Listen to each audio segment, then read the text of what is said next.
হইতেও পারে নাও। শুধু আমি বলি মক্কা গিয়ে ধাক্কা খাইয়া নাম কালাইয়া হাজির, জৈসা যায়া তৈসা আয়া, আখের আঞ্জাম পাজি। ঠিক না বলেন? অনেক মানুষ আছে না মক্কা গেছে, শুধু হজে গেছে, আর আবার ময়দানে মিনা মুজদালিফায় ধাক্কা খাইছে, বাড়ি আইয়া ওর শয়তান তালি মোটেও কমে। কথা বলেন, মিথ্যা কথা কমে নাই, বিড়ি খাওয়া কমে নাই, কি আছে না? হ্যাঁ, জমির আল খেলা কমে নাই, আমাদের দেশে আছে। হজ করে আইয়ে কয় সালিশি আছে, কয় আমি হজ দিয়ে এলো। হ্যাঁ, হজে গেছে, যাই বসছে, চেয়ারম্যান চেয়ারম্যান সাহেব আমি হজ থেকে আইছি, আমি বেশি কিছু বুঝি টুঝি না, আমার ওই জমি, এই দাগের মধ্যে জমি আমার এক কানাইতে দেবেন। হ্যাঁ, কি করবেন? কানাইতে দেবেন না সবাই। চেয়ারম্যান সাহেব কয় ঠিক আছে, আরে এক কানাইতে দিয়ে নামে। আর কাছে চেয়ারম্যান সাহেব ওই আমার যে আইল দেওয়া আছে, খুঁটা দেওয়া আছে, ও আর ও পাশে যেন লড়ে চড়ে না, যায় না। হ্যাঁ, ওই জায়গা থেকে এই পাশে মাপবেন, মাপবে সবাই বাকযোগ করে দেবেন। চেয়ারম্যান তার কারণটা কি, এটা আমি কইল কেন? আমি দেখো আগে টোনাটা মারতে কুদি, চাচা আপনার জমি কতটুকু? আমাদের দেশের বাংলাদেশি যে মাপ শতক, 33 শতক। হ্যাঁ, 33 শতকে 1 বিঘা, 20 কাঠায় 1 বিঘা। এখন মারতে দেখে 11 জায়গা 22 কাঠা। কয় কাঠা? 20 কাঠা জায়গা পাবে, 20 কাঠা, কিন্তু কয় কাঠা? 22 কাঠা। কয় আমি ঝামেলায় যাই না, আমি হজ করে আইছি, দাগের এক কানা দিয়ে খাবো। 20 কাঠায় কয় কাঠা? 22 কাঠা। 20 কাঠায় 22 কাঠা খাবো। এরকম হাজি আছে না? কথা বলেন, আছে কিনা? এরা হজ করতে গেলে কোন হজ কমন হবে না। মক্কা গিয়ে ধাক্কা খাইয়া নাম কালাইয়া হাজি, জৈসা যায়া তৈসা আয়া, আখের আঞ্জাম পাজি। ও পাজি থাকবে, ওর হজ কবুল হবে না। সম্মানিত হাজির, কিন্তু হজ আপনার বাড়িতে। আপনি যদি বাবার কাছে, মায়ের কাছে গিয়ে তাকান, এ আমার বাবা, এ আমার মা, আপনার আমলনামায় একটা কবুলিয়াত হজ, হজের সব জমা হবে। বাবা যারা বাবা মা আছে, কার কার একটু হাত জায়গায় দেখাও তো, একটু দেখাও, একটু হাত জাগাও। মাশাআল্লাহ, অনেকের আছে। কে কে আজকে আগামীকাল সকালবেলা যাইয়াই বাবার দিকে, মায়ের দিকে তাকাইয়া এই হজ কামাই করবা? পারবা? হ্যাঁ, পারা যাবে? হ্যাঁ, একটু হাত জায়গায় দেখাও, কে কে যাবে? নারে তাকবীর। আল্লাহ যুবকদেরকে কবুল করো, সকলে বলেন আমিন। সম্মানিত হাজির, মা বোনদেরকে কবুল করো। সম্মানিত হাজির, এরপরে অন্নাসরুল উলামায়ে, যদি আলেমদের দিকে কেউ তাকায় তাহলে তার আমলনামায় সব জমা হয়। সুবহানাল্লাহ বলেন। সম্মানিত হাজির, এই মজলিসে বসছি আমরা, অনেক লাভ। আমি আপনাদের সামনে ছোট্ট কোরআন শরীফের একটা আয়াত তেলাওয়াত করেছি, তার উপরে সামান্য আলোচনা করে আমরা মোনাজাতের দিকে যাব ইনশাআল্লাহ। সকলে বলেন ইনশাআল্লাহ। কি শোনা যাবে না? কি কথা বলেন, যাবে কিনা?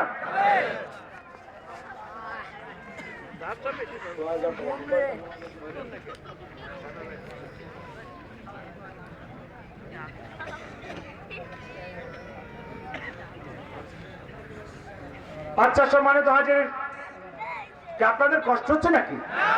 হ্যাঁ, কি খারাপ লাগছে? দেখে ইনশাআল্লাহ কি শোনানো যায়। আল্লাহ রাব্বুল আলামিন, আমি আপনাদের সামনে একটা আয়াত তেলাওয়াত করেছি, আমার সঙ্গে সবাই পড়েন না। আউযু বিল্লাহি মিনাশ শাইতানির রাজীম। বিসমিল্লাহির রাহমানির রাহিম। ইয়া আইয়ুহাল্লাযীনা আমানু হাল আদুল্লুকুম আলা তিজারাতিন তুনজিকুম মিন আযাবিন আলীম। তু'মিনুনা বিল্লাহি ওয়া রাসূলিহি ওয়া তুজাহিদুনা ফি সাবিলিল্লাহি বিআমওয়ালিকুম ওয়া আনফুসিকুম, যালিকুম খায়রুল লাকুম ইন কুনতুম তা'লামুন। সাদাকাল্লাহু আকবার। সম্মানিত হাজির, আল্লাহ বলছেন ইয়া আইয়ুহাল্লাযীনা আমানু, সূরা সফ, সূরা সফের 11 এবং 12, সূরা সফের 10 এবং 11 নম্বর আয়াত। আল্লাহ বলছে ইয়া আইয়ুহাল্লাযীনা আমানু, হে ঈমানদারেরা, হাল আদুল্লুকুম আলা তিজারাহ, আমি কি তোমাদেরকে এমন একটা ব্যবসার কথা বলবো না যে ব্যবসা করলে পরে তুমি জাহান্নাম থেকে নিজেকে বাঁচায় রাখতে পারবে? সুবহানাল্লাহ বলেন। কার কথা? আল্লাহর কথা। আল্লাহ বলছেন জাহান্নাম থেকে নিজেকে বাঁচায় রাখবে। সেই ব্যবসাটা কি? চারটা ব্যবসা। কয়টা? চারটা জিনিস। কয়টা? এক নাম্বার হচ্ছে তুমিনুনা বিল্লাহি ওয়া রাসূলিহি, আল্লাহর উপরে বিশ্বাস, তার রাসূলের উপরে বিশ্বাস। তারপরে ওয়া তুজাহিদুনা ফি সাবিলিল্লাহি বিআমওয়ালিকুম ওয়া আনফুসিকুম, আল্লাহর রাস্তায় দ্বীন কায়েমের জন্য দুটি জিনিস দেবে। আগে দেবে মাল, তারপরে দিবে জান। আগে কি দিবে জোরে বলেন? মাল, তারপরে জান। তাহলে এটা তোমার জন্য উত্তম। যালিকুম খায়রুল লাকুম ইন কুনতুম তা'লামুন, এটা আল্লাহ বলছেন এটা তোমাদের জন্য উত্তম যদি তোমরা করো। সকলে বলেন আমিন। সম্মানিত বন্ধুরা আমার, এই আয়াতটাকে কেন নাজিল করলেন? শানি নজুল শুনি। এক সাহাবী বিশ্বনবী সাল্লাল্লাহু আলাইহি ওয়াসাল্লামের কাছে এসে বলছে, হুজুর আমি বিবাহ শাদী করব না, আমি বৈরাগ্য জীবন যাপন করব, এই সংসার আদি ভালো লাগে না। বাবা আমরা যারা এই সংসারে যারা বাঁচছি, কি বলেন, স্ত্রী নিয়ে কত ঝামেলায় অনেকে আছে, আছে কিনা যারা বলেন? আছে না? স্ত্রীর মন খুশি করার জন্য কত বাহানা করতে হয়।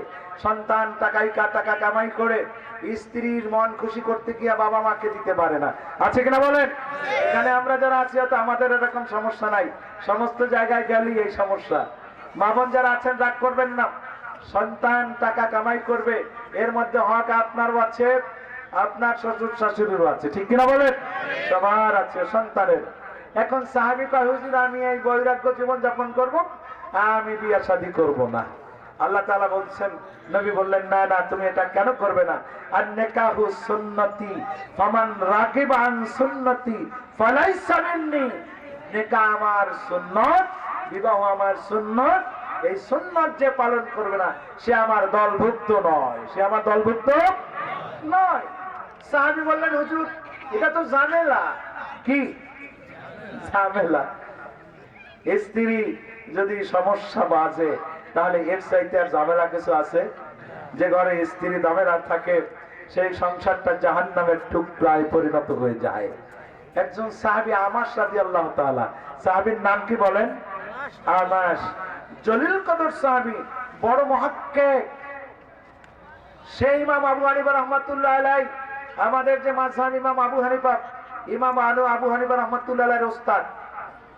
আমাসের সঙ্গে তার স্ত্রীর একটা মনোমালিন্য। আমাসের স্ত্রী বলছে তোমার সঙ্গে আমি থাকবো না। শেষ পর্যন্ত আমাস রাদিয়াল্লাহু তাআলা তিনি বলছেন, এক রাত্রে বলছে তুমি যদি এই রাত্রের মধ্যে আমার সঙ্গে কথা না বলো তাহলে সকালবেলা তুমি তালাক।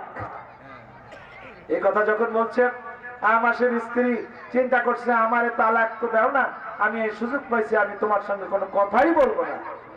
আমার সাথে আল্লাহ তাআলা সারা রাত স্ত্রীর সঙ্গে কথা বলার বাহানা করেছেন, কিন্তু স্ত্রী মোটে কথা বলে নাই।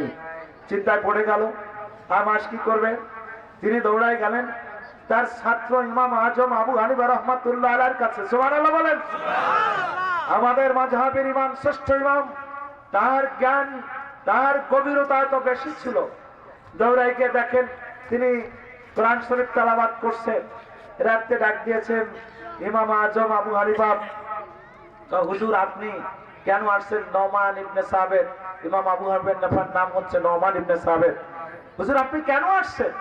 তো বাবা আসছি তো ঝামেলায় বাজি। কি? তোমার কাকিমার সঙ্গে একটা বাজাবাজি। তোমার কাকিমা এখন সে আমার সঙ্গে কথা বলে না, এখন কি করা যায় বাবা? ইমাম সাহেব বলছেন, হুজুর সে তো জানে, ইমাম সাহেব জানে তার বাড়ির সামনে মসজিদ আছে। হুজুর আপনি যান, কাকিমা কথা বলবে আপনার সঙ্গে, কত সমস্যা নাই। ইমাম সাহেব পাঠাই দিলেন ওস্তাদকে। ইমাম আমাস চলে আসছেন বাড়িতে। এসে বিছানায় যখন ঢুকলেন, ইমাম আবু হানিফা রাহমাতুল্লাহ আলাইহি কেন আসছেন অপেক্ষা করছেন। ঠিক এমন সময় আমার শুনতে পায় তার বাড়ির সামনের মসজিদে আজান হচ্ছে। কি হচ্ছে জোরে বলেন? আজান হচ্ছে। তখন ইমাম আহমদ রাদিয়াল্লাহু তাআলা বললেন, হায় হায়, কেমন কথা হয়ে গেল, আমার স্ত্রী তো তালাক হয়ে গেল, আজান হয়ে গেছে। ইমাম সাহেব আবু হানিফা কি কাজ করলো? আজান শেষ করে ঘরে আসছে, আমাশের স্ত্রী আমাশকে বলছে আমাকে তালাক দাও। হ্যাঁ, ঝগড়া চলতেছে। ইমাম আবু হানিফা রাহমাতুল্লাহ আলাইহি তিনি ঘরে এসে বলছেন, হুজুর কি হচ্ছে, কাকিমার সঙ্গে কি তর্ক মিশছে কিনা? কয় বাবা, ফজরের আজান তো হয়ে গেছে, তোমার কাকিমা তালাক চায়, তুমি কি করলাম? ইমাম সাহেব বলেন, হুজুর আপনি কাকিমাকে বলেন ওই যে আজানটা হয়েছে ওটা ফজরের না, ওটা তাহাজ্জুদের আজান। সুবহানাল্লাহ বলেন। কিসের আজান? তাহাজ্জুদের আজান। সুতরাং তালাক হয় নাই। কি হয় নাই? তালাক হয় নাই। সম্মানিত বাবারা, আল্লাহ নবী বললেন, সাহাবী তুমি কেন বিবাহ করবে না? ঝামেলা তো থাকবি, তার মধ্যে বিবাহ করবে। সঙ্গে সঙ্গে তিনি বললেন, তাহলে ইসলামে কি ভালো কাজ আছে আমাদেরকে বলে দেন।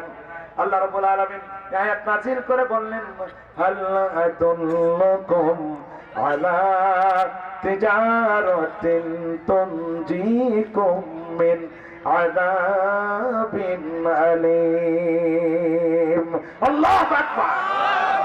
সবাই বলেন আল্লাহু আকবার। হে ইমানদারেরা, আমি কি তোমাদেরকে ব্যবসার কথা বলবো না, যে ব্যবসা করলে পরে তোমাদের জাহান্নাম থেকে তোমরা নাজাত পাও? বাবা